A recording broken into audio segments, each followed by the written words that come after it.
Toute l'équipe gouvernementale était là. Les ministres ont fait le point sur les recommandations faites par le président de la République lors de son dernier discours. Ainsi, des mesures à adopter de toute urgence pour soutenir l'effort de guerre ont été discutées. Vous avez tous suivi hier le discours du président de la République à la nation, où il est revenu en liminaire sur la défense de la patrie, qui est un devoir sacré.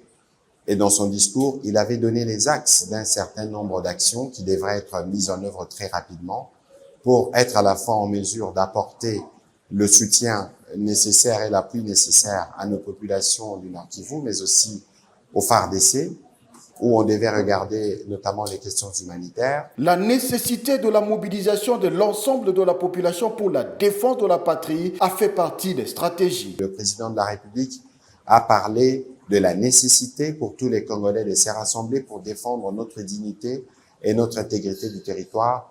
Il faut savoir que l'arme la plus redoutable dans une guerre, c'est les peuples, et il est nécessaire que pour le président de la République, tous les peuples soient mobilisés. Il était question pour nous, autour de la Première ministre, d'analyser toutes ces questions. La réduction du train de vie des institutions, les membres du gouvernement sous la conduite de la Première ministre en ont débattu. Vous avez aussi suivi le président de la République dire qu'on allait procéder à une réduction du train de vie des institutions.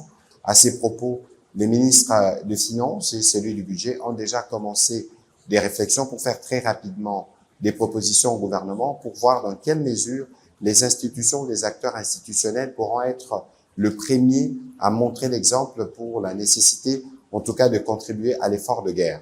Le ministre du portefeuille est aussi revenu, par exemple, à comment les entreprises du secteur des entreprises du portefeuille et les autres structures pourront elles aussi contribuer à l'effort collectif. Tous ont réaffirmé leur soutien à la vision du président de la République. Ils ont insisté sur la nécessité pour tout Congolais d'être solidaire durant cette période critique.